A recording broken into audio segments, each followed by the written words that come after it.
ازيكم يا كتاكيت عاملين ايه؟ النهارده بقى جايبه لكم كده النوع الحنه اللي انا بعمل بيه ضوافري.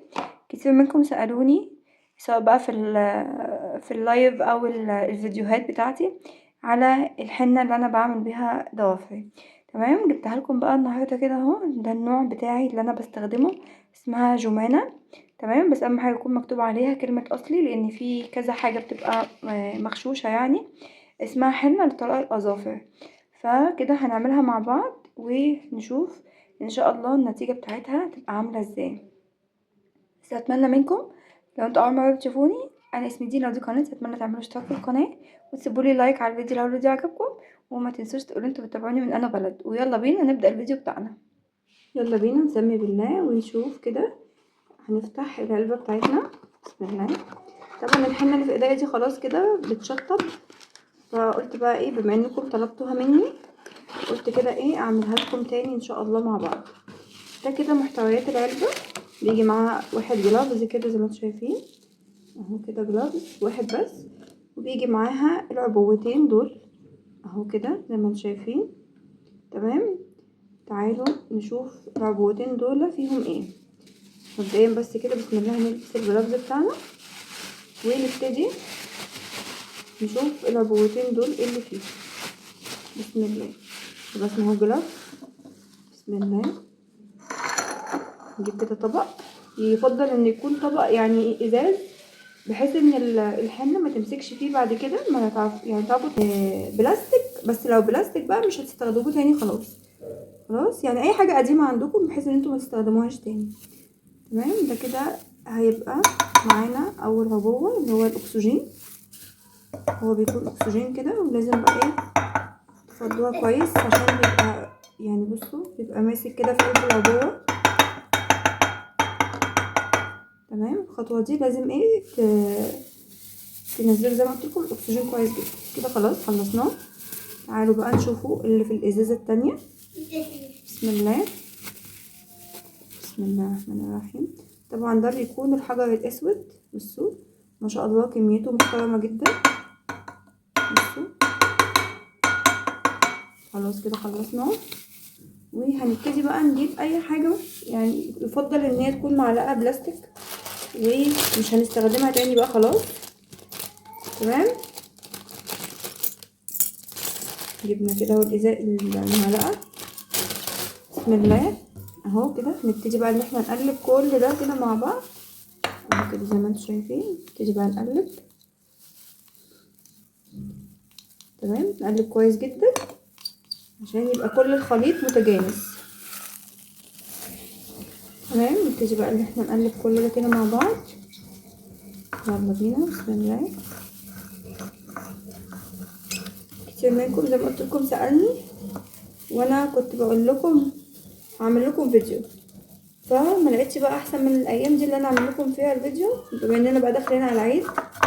سنة وانتم طيبين. فقلت بقى ايه، اللي حابب يعمل ضوافره ان شاء الله كده على العيد باذن الله. اهو كده زي ما انتم شايفين بالشكل ده. هنسيبها بس دقيقه واحده وهنبتدي ان احنا نشتغل بيها على ضوافرنا. خلاص اهو كده زي ما انتم شايفين، سهله جدا وبسيطه مفيهاش اي حاجه. تمام، مفيش اي حاجه. هو زي ما قلت لكم العلبه بتيجي بمحتوياتها، ما عليكم انتوا ان انتوا بس بتفضوا المحتويات بتاعه العلبه في الطبق. تمام، حاجه بس تقلبوها كويس عشان كله كده ايه متجانس مع بعضه، مفيش اي تكتلات، عشان التكتلات دي بعد كده بتبقى عامله ايه، حبيبات كده على الضوافر، ما بتمسكش كويس في الضوافر.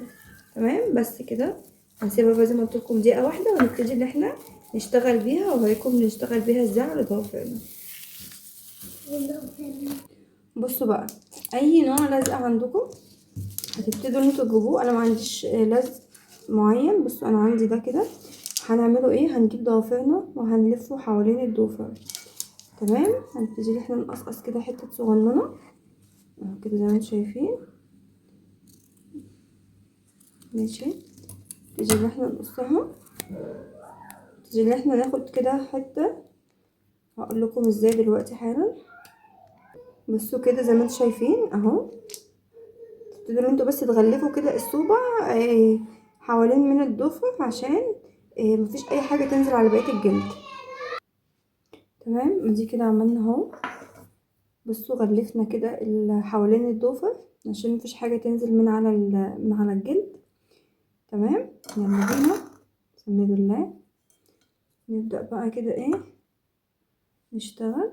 بصوا هنجيب كده حاجة بسيطة جدا لان هي ما شاء الله سوادها فاحم، فما بتاخدش حاجة اصلا. بصوا كده زي ما انتوا شايفين.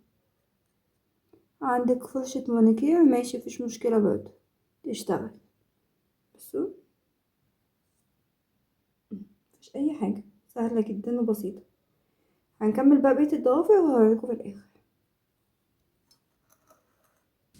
وبكده بصوا اهو عملت كده كل ضوافر زي ما انتوا شايفين.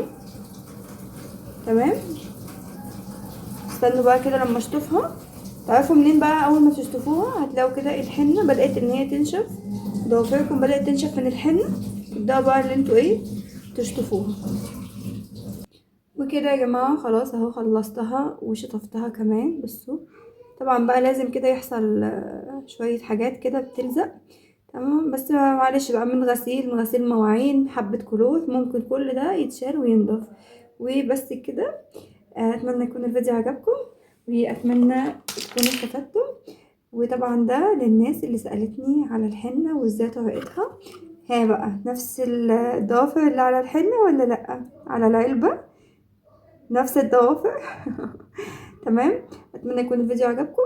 وبس كده، بحبكم كلكم في الله. باي باي.